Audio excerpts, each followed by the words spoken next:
Welcome to A Little Nutrition Talk Radio, the podcast for health seekers who want to cut through the noise of nutrition, diet, and health confusion and take charge of their well-being.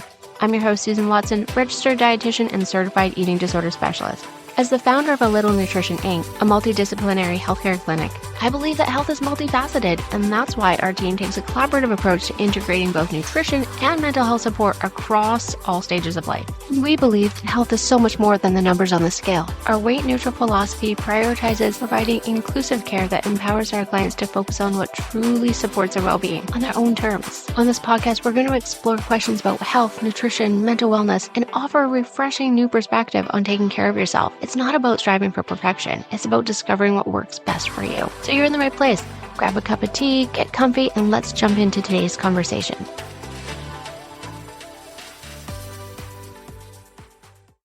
Hello, everyone, and welcome to today's conversation on body acceptance. I'm really grateful that you're here with me for this conversation. This week, I've been having so many meaningful discussions with clients about diet culture and how it shows up in their lives and how it shows up and shapes their self-worth and how it interferes with the ability to feel confident at home and in their bodies. One of the biggest things I've noticed is that people don't even realize why they feel like they need to change their bodies or that it's actually okay not to. This realization can be incredibly freeing. And I feel so privileged to witness this shift in the clients that I work with and the people that are in my environment. That's why I wanted to bring this conversation here today so that we can explore how society's expectations around bodies have been shaped by diet culture and patriarchy, and what it means to step into body acceptance in a way that truly supports well-being. So before we dive in, I also wanted to acknowledge something that's really important, and that's that I hold a lot of privilege in this conversation. I've never had to worry about whether a restaurant will have seating that fits me or struggle to find clothing my size, and I haven't personally faced discrimination around my body, and that means that there's a lot of lived experiences that I cannot fully understand. That said, I'm committed to learning, listening, and doing my part to challenge harmful systems that tell people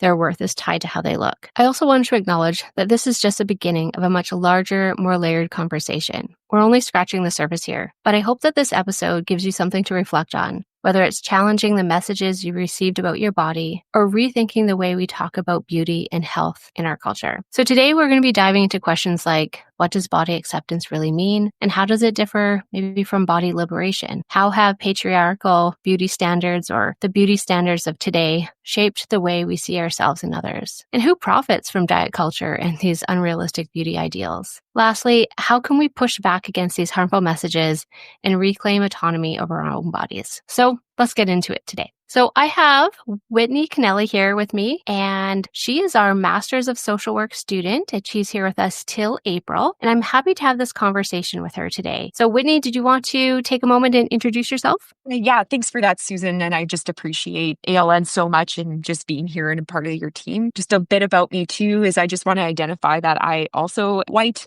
cisgendered, and live in a straight-sized body. And I do have lived experience with recovering from an eating disorder. So I do use just my location to help further ED care for all communities and people in Manitoba. I also use my identity there as just a special focus on ED research at the University of Manitoba. And I do specialize in eating disorder care in clinical practice, of course.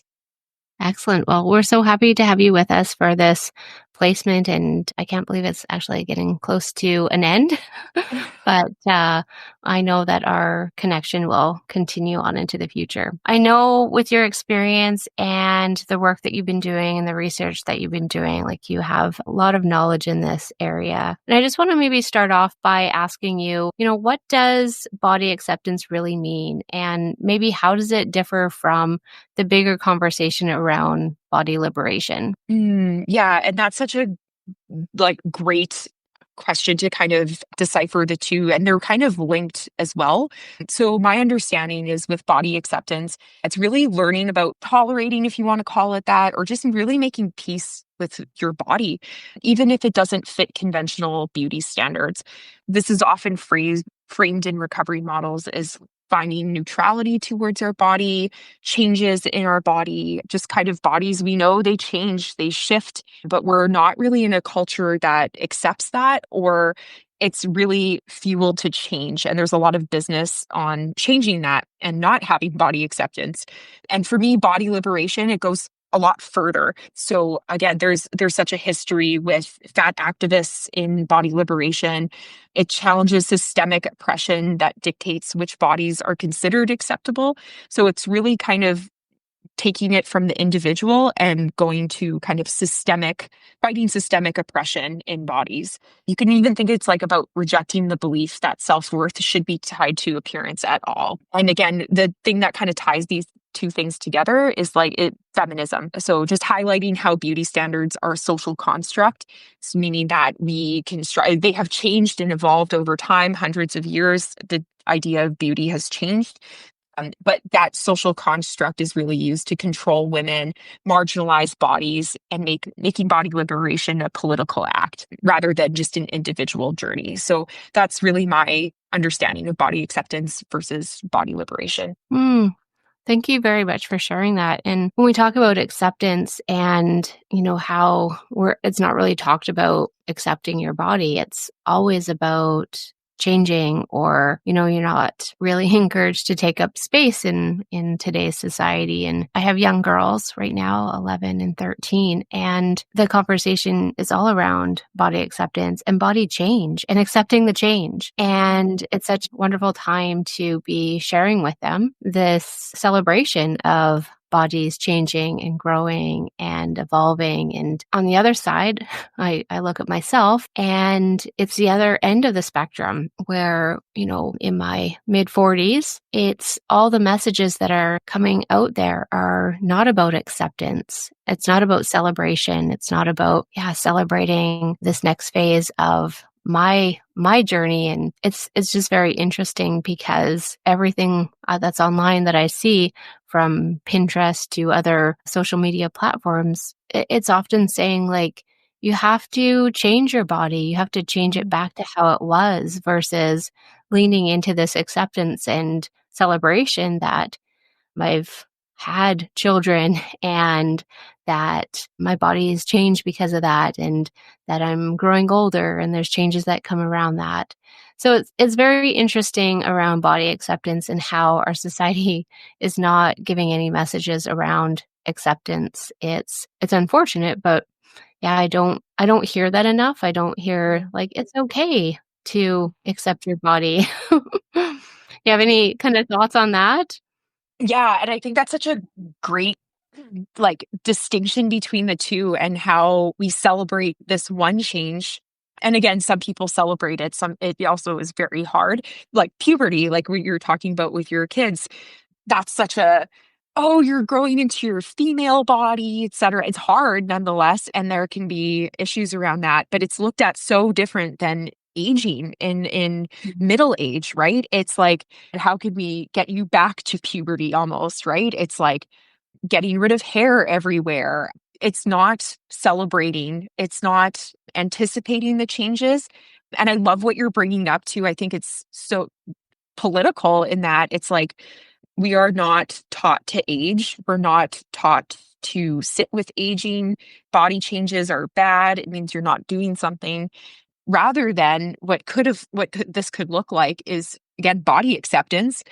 Of course, our bodies are going to change. Of course, your hair color is going to change. Our hair volume changes. And there's such marketing to be made off of preying on that like shame of something natural that happens. So yeah, I was just struck by how different those two things were when you were just talking about them. One is kind of celebrated as like a coming of age, and of course this is happening to you. Whereas with middle age, it's like, oh gosh, how is this happening to you? And maybe you're not trying hard. All those terrible messages we get from diet culture. That's what struck me. Yeah, I think that I have my eye on it now, and I love spotting messages, actually, kind of my way of leaning into acceptance, and it's like spotting the messages that are telling me I'm not okay. The last one I saw was a couple weeks ago, and it was like the headline was about how to go gray properly. So it was clear that there's ways that going gray is wrong and it's Mm. bad to go gray this way, and that they had this whole system that you could purchase or do so that you make sure that you're going gray properly." And I was like, "Wow, you could even screw up going in gray?" I Mm, just had to laugh. I had to laugh because when you are, looking for these messages and seeing them, it's like, that's so bizarre. Like, anyways, I thought that that was kind of funny, and I think about all the things that tell us again that we have to change or shrink or, look a certain way. And I was telling one of my clients that I try to have at least once or twice a week, like a no makeup day. And that was really hard for me at the beginning because I don't even think I knew what I look like without makeup. mm, And I was like, why am I putting this makeup on? And I know that it wasn't my mom teaching me, mm. right? Like, and it wasn't pressured. I wasn't told that I had to do it. That was just me living in our society and picking up messages from around me. It wasn't something that was taught, it was socialized. Yeah. And it's really freeing to be able to step back and be like, "I'm not gonna wear makeup today, and I wonder what, that's gonna look like." And it feels so much better now because I feel like I needed to look at myself a lot more and get used to that look. But yeah, maybe we can move on to the next topic here. I wanted to know, in your thoughts, like, how have today's beauty standards shaped the way we see ourselves and others? Like, I touched a little bit on some of those areas, but what are some of the other areas that our beauty standards have shaped the way we see ourselves? Yeah. The biggest one for me, and of course I'm going to go there with eating disorder recovery, being that I have lived experience of that, is just this thinness, this youthfulness that you've touched on, and whiteness. So these are beauty ideals that are really pushed. We can even think about that as like, I love what you're saying about it's kind of this socialized message, and no one's saying it explicitly, at least maybe in now times, perhaps like in the 70s or 80s, they'd be a bit more obtuse about it. But how this is conditioned is like only seeing white actors, which is starting to shift and change. But the fact that, we're pushing that, it means only certain bodies were shown and only certain bodies were shown in beautiful settings. So, and again, deeply rooted in patriarchy, colonialism, capitalism, big words. Again, it's kind of like these were not chosen. All of that to me means not chosen by women. It was chosen a long time ago by people who have the power and still have that power and really are getting to dictate who gets to be seen, who gets to be seen as valued and attractive, and what's perceived as like valuable. So to me, it's this thin ideal, this youthfulness that you mentioned, this kind of default to whiteness, which is starting to shift, I think, but of course not fast enough. Yeah, I'm curious if you have anything to add on the back of that too.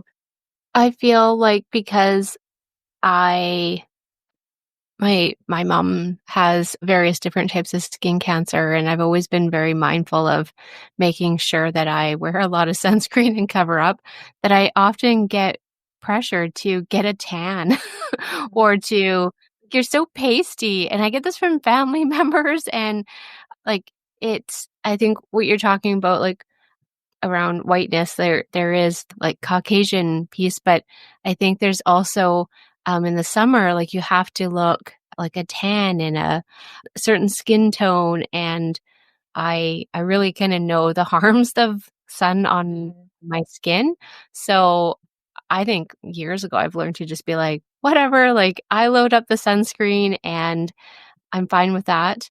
Even if I go out and do outdoor sports, sunscreen can be quite uncomfortable with dust sticking to it and other mm, problems. But there's this pressure to, yeah, go tanning or, get change your skin color. And I think that that's something I kind of hear, comes up as well. Do you feel like there's anything that you've kind of felt in the past where you've been kind of pressured and you're like, "Yeah, I'm just not going to," but, there's been that pressure?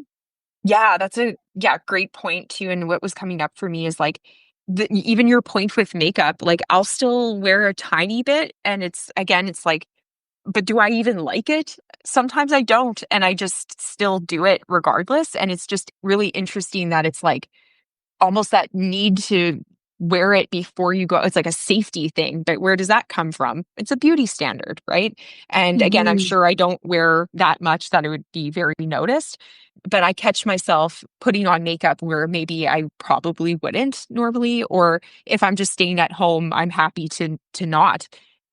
There was another thing. Oh, also just this like something I didn't mention too is I think something that did shift in our beauty ideal probably in the last 10 or 15 years, I think, is this pressure for not only is it okay to be, you can be thin, but that's not ideal. Perhaps it's like thin and muscular, right? So it's like Right. getting this like you can't just being thin is not okay. You have to have like a six pack and this and that. So even just this pressure to work out where maybe do I have the energy that day? No. So again, it's kind of like but I'll feel the pull. It's like, oh, maybe my arms aren't as defined as they used to be or not as strong. And I know just knowing you personally, Susan, I love that you chose, if you don't mind me sharing, your word of strength is strength, right? And Yeah. I'm trying to shift that too, where it's like, okay, why am I looking for strength externally? It's really about can I lift this heavier? It's not about how it looks after. I'm trying to really put stock in the actual physical strength coming back. And from eating disorder recovery, that is so meaningful for me. It was like hard to do yoga, even just to hold myself in a plank. I could not do that. So again, this like walking back to strength instead of walking back to muscularity, if that makes sense. And I think it touches men too, which don't Mhm. sometimes doesn't get touched on with this body acceptance stuff too. Mhm. Yeah, so just backstory, I had told Whitney I've never been one to, like, pick a word for the year, and this year, it just kind of hit me, and it's my first year picking a word where I kinda carry this word with me all throughout the year to help give me, I guess, direction and focus, and my word this year is strength, and there's lots of different ways we can look at strength, mental strength, physical strength, emotional strength, and I chose physical strength because I've noticed that maybe my physical strength has been declining. And I think if we can feel strong physically, that carries over into other parts of our lives. Mhm. And so it's not about being muscular or maybe what media would try to socialize us to. It's like, can I pick up the water jug and carry it upstairs? It's more about ability, but I'm really enjoying focusing on that. Everything from going to physio to work on, that functional fitness to my own physical activity routines. So yeah, thanks for bringing up. That's a great idea or something to share there. I wanted to maybe touch in as we're talking kind of about bodies and body acceptance. I feel like the conversation is, sometimes pressured us to even think about body positivity, that we have to always be positive. And if we're negative, that's kind of a bad thing.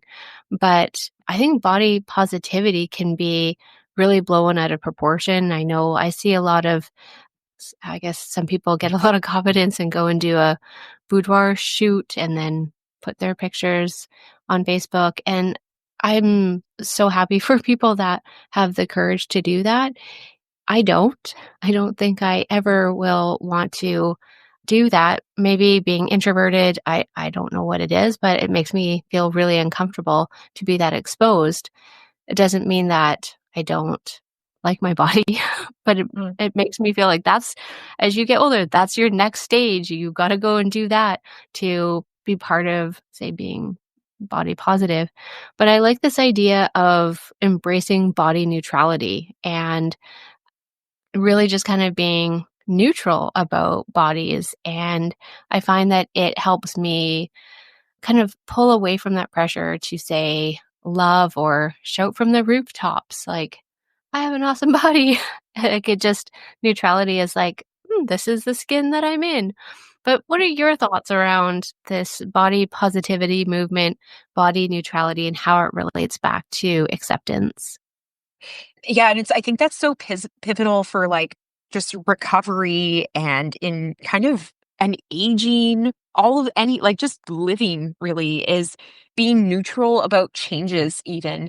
I Mhm. know this is from Hilary McBride's work, so this is not my language, and I just want to reference her Wisdom of the Body book. But she'll talk about bodies being a home and your house that you reside in, right? So with that, it's kind of like, yeah, our body, our home is going to shift and change. We know one thing is true about bodies, no matter which body you're in, they change. So how unfair is it to kind of say, I only have this love for you if you stay exactly the way you are, or I need to shrink you even further. So to me, that neutrality is really just being like neutral about the home that we live in. And again, trying to tell people you're going to arrive to this place where you love every ounce of your skin. It's almost to me, I just knew I don't think with it living with a like in recovery with an eating disorder, I just kind of knew that's not a destination. I don't think that's a destination that is likely for everyone or is one that we can be sold. But to be neutral, I was like, okay, I can walk there. I can think about being neutral. To me, even as you're recovering or you're aging, yeah, gaining weight's going to happen and being neutral about that. So again, it's like, and back to body acceptance, it's kind of knowing that that's coming, knowing that you're not doing anything wrong. This is what happens. But again, once we have diet culture and just kind of these unrealistic beauty standards show up, that's really they're making money off of you not being neutral. They're making money off of you not accepting. They're creating change as a solution that you just need to pay some money and then you'll be okay. But I think if we just kind of erase a destination of body positivity to be neutral, it's like neutral, even just being thankful about the basic things that our body does. I consider that body neutrality. So maybe I'm not going to be positive about not having the ideal thing, but I can be very neutral and accepting of like, hey, my home has the lights on. My home has a furnace working. I have my temperature can be regulated. I can digest food. It's like even being neutral about the things that it does and grateful for them and just kind of acceptance that and being neutral that those things can happen and no matter what size. But again, it's almost like I feel like body positivity almost takes kind of a toxic thing sometimes where it's like, Yeah. yeah, it's like selling us this rainbow that we get to. And then what, hey, I get there and there's no rainbow, especially if you're promising stuff for, I'm always operating from eating disorder recovery, being that's my clinical focus and something I lived with. But how hard it is to promise, yeah, you're going to love your body at the end of this recovery journey. And for most people, that's just not the destination. And it's, you feel shame for not arriving to this like loving every aspect of myself too. But again, I think neutrality is just like, I wouldn't say easier, but it just makes more sense. It's like being thankful that our lights are on in our home, being thankful that the furnace is turned on, that we can, if we have mobility, being thankful for that mobility or whatever kind of whatever your body does or your home lets you do. That's kind of how I think about it. But yeah, what do you think about that? No, I agree. Neutrality seems a lot more attainable when I'm working with clients, and I love to maybe dismantle the idea of body positivity as a something that a goal that we're working towards. I think that there's a lot more, yeah, pressure to almost fake it till you make it too, and it's just easier to feel. It feels easier to be genuine if I can be like, "I'm just neutral," versus, "Oh, yeah, I'm totally positive." Like, Yeah. no, I might be, like, lying to myself in the world if I say that. I think the last topic I wanna dive into, and we've had some conversations around this, and it's, I think, a great area to maybe end on and really sink home some of these messages, is really looking at critiquing gendered expectations. I know we've watched a couple shows and I've asked you your thoughts about the different actors, and you're like, "Oh, I never thought of that." Mhm. And I see that when we look at women, we're expected to be thin, wrinkle-free, conventionally attractive, and we're definitely not allowed to age. I think of some of the, famous women that are aging right now that are in their 80s. And if you compare them to people that like non-actors or non-famous people that are 80, there's a big difference, whether that's photoshopped pictures or lots of makeup or surgery. Their look looks a lot different than women that haven't had those alterations.